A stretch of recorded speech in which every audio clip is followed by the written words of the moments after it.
સુરતમાં એક એવું ડિમોલિશન જેને સ્થાનિકો હવે ભૂતિયા ડિમોલિશન તરીકે ઓળખાવી રહ્યા છે।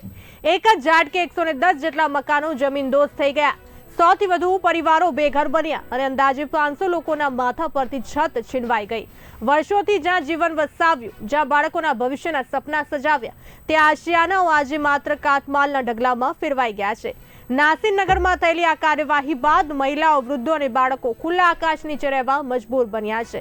એક તરફ કાયદાકીય લડત શરૂ થઈ છે તો બીજી તરફ પોતાના ઘર અને જીવનભરની કમાણી ગુમાવનારા લોકો માટે હાલ કોઈ તાત્કાલિક રાહત કે પુનર્વસન વ્યવસ્થા દેખાઈ રહી નથી।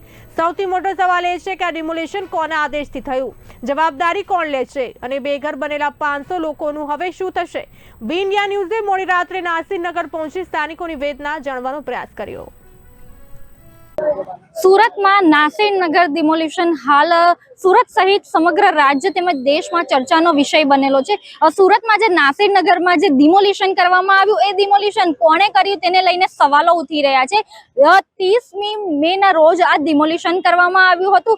અહીંના કેટલાક વિડિયો પણ જાહેર થયા છે જેમાં મનપાના અધિકારીઓ તેમજ પોલીસના ઉચ્ચ અધિકારીઓ તેમાં દેખાઈ રહ્યા છે। જો કે બીજી તરફ પાલિકા આ વાતને નકારી રહી છે। પાલિકા કહી રહી છે કે અમારા માણસોએ આ डिमोलिशन કર્યું નથી। તો આ डिमोलिशन ભૂતિયા डिमोलिशन કોણે કર્યું તે બાબતે હાલ સુરતમાં ચર્ચાનો વિષય છે। પરંતુ આજે આપણે જે બી ઇન્ડિયા ન્યૂઝ દ્વારા આપણે અહીં કેટલાક જે દ્રશ્યો બતાવીશું જેમાં જે એક તરફ અહીં લોકોના જે આશિયાના હતા, જે હાલ લોકો અહીં અત્યારે જમીન દોસ્ત પોતાના જે આશિયાના છે ત્યાં કેવી હાલતમાં રહી રહ્યા છે તે બાબતે આજે આપણે અમારા માધ્યમ દ્વારા બતાવીશું। અહીં જે લોકો જે છે, લોકોએ પોતાના જે આશિયાનામાં પોતાના બાળકો માટે, પોતાના પરિવાર માટે કેટલાક ભવિષ્યના સપનાઓ જોયા હતા તે આજે કઈ રીતે રોડ રસ્તા પર આજે આવી ગયા છે તે બાબતે આપણે આજે આપણી સાથે અહીંના કેટલાક સ્થાનિકો છે જે છેલ્લા 10 દિવસથી કેવી પરિસ્થિતિમાં રહી રહ્યા છે તે બાબતે આપણે અહીં જણાવીશું। આપનું નામ?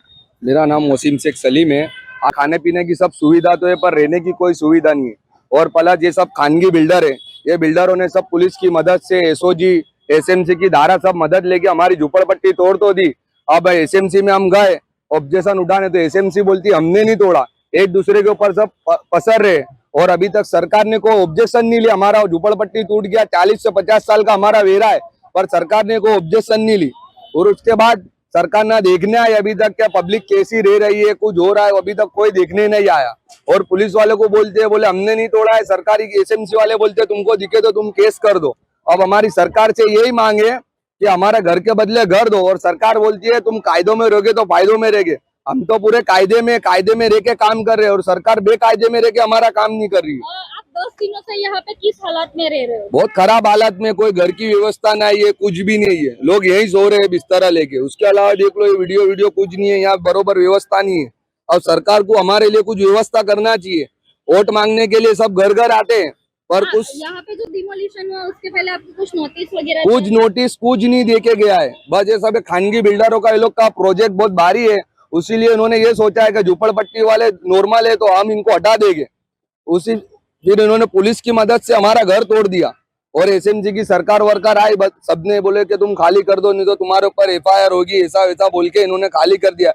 ये खानगी बिल्डर ने पैसा वैसा बहुत पुलिस को खिलाया है तो पुलिस ने हमारी भी कोई बात मानी नहीं है, ना अभी तक हमारे कोई बात सुनी है। हम जाते हैं तो सरकारी कर्मचारी बोलते हैं कि हमने तोड़े नहीं।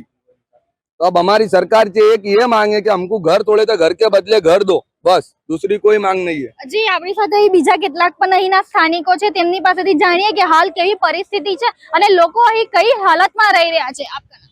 शबनम अकबर खान। यहाँ पे किस तरह का हालात है और कैसे रह रहे हैं सब? यहाँ पर हालात अच्छे नहीं है फिर भी लोग रह रहे हैं। काम धंधा लोगों का छूट गया है फिर भी लोग यहाँ पर आके अपनी जगहों पे बैठ रहे हैं। कैसे रह रहे हैं हमारा दिल हम ही जानते हैं। जैसे कि अभी आप लोगों के साथ बच्चे भी है, बूढ़े भी है, किस तरह से सब रह रहे हैं? यहाँ पर खाने वाले बेचारे कोई आता है मदद करके चले जाता है, यहाँ पर बैठ के यहाँ पर ही रह रहे, यहाँ पर ही खा पी रहे, दूसरा कुछ नहीं। सरकार के पास से कोई सुविधा मिल नहीं रही है जो मिलना चाहिए जो हमें। જી આપણી સાથે અહીં બીજા કેટલાક લોકો છે અહીં જે પ્રકારે જે કેટલાક બાળકો પણ છે તેમની પાસેથી પણ જાણીએ કે કઈ રીતે તેઓ અહીં રહ રહ્યા છે તેમની પાસેથી પણ જાણશું। जी बेटा आपका नाम? आहिल अकबर खान। कितने दिनों से यहाँ पे रह रहे हो अभी ऐसे? छुट्टियां मनाने आया था हॉस्टल से। 10 दिन से। अभी जो स्कूल भी चालू हो गया है तो कैसे स्कूल अभी जा पा रहे हो? नहीं। तो अभी कैसे ये खुले आकाश के नीचे ही रह रहे हो? हाँ।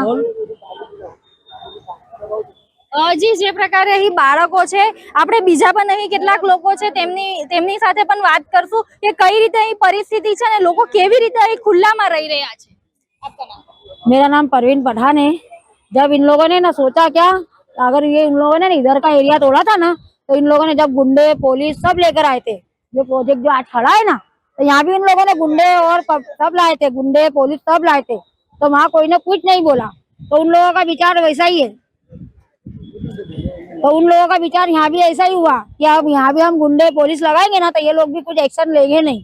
और वो लोगों का जवाब में कोई पुरावा नहीं था। उन लोगों ने पुरावे वाले को भी ले लिया, उधर का भी घर वेरा सब था, उधर वालों को भी उन लोगों ने हटा दिया। यहाँ पे किस तरह से रह रहे हो 10 दिनों से?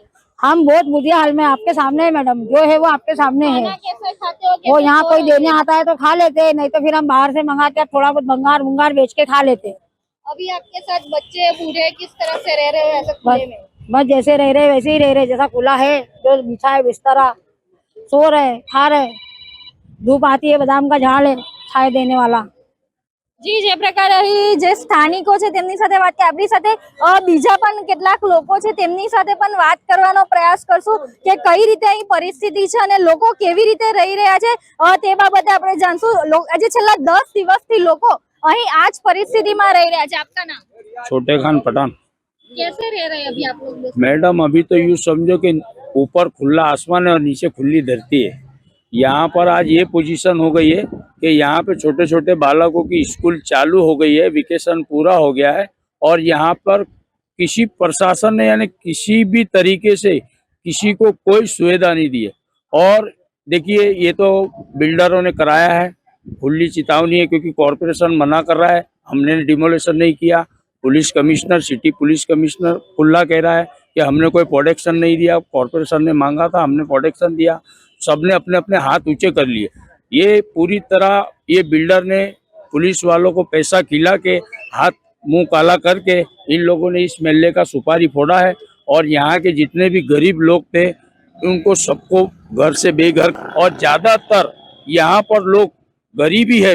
और इन लोगों ने ऐसा नहीं कि यहाँ तो नोटिस भी नहीं मिला किसी को, नोटिस मिलता है कायदे से होता है। हम तो यही कहेंगे यहाँ की सरकार से कि जो भी है गरीबों के लिए कुछ भी सहायता करे। और यहाँ पे 2 टाइम खाना भेजते हैं गरीबों को। हम जैसे यहाँ बैठे हैं, कुछ सामान चोरी होता है, कुछ लोग परेशान हैं, कुछ लोगों को तबीयत खराब होती है, कैसा भी करके मिलने बाड़े के लोग हैं एक दूसरे को सपोर्ट करते हैं। कुछ भला हो लोगों का जो आते हैं कुछ दे जाते हैं, कुछ सपोर्ट कर जाते हैं। बाकी का तो यहाँ के पुलिस प्रशासन ने सीधी तरीके से हाथ ऊंचे कर लिए। ये बिल्डर की वजह से यहाँ पर ये लोगों को परेशानी है। मैं तो चाहता हूँ कि बिल्डर के ऊपर कड़ी से कड़ी कार्रवाई होए। જી જે પ્રકારે આપણે અહીં જે સ્થાનિકો સાથે વાત કરી તેઓએ જણાવ્યું તે મુજબ છેલ્લા 10 દિવસથી તેઓ અહીં જે ખુલ્લા આકાશની નીચે રહી રહ્યા છે, દિવસ હોય રાત હોય આ જ પરિસ્થિતિમાં તેઓ રહી રહ્યા છે.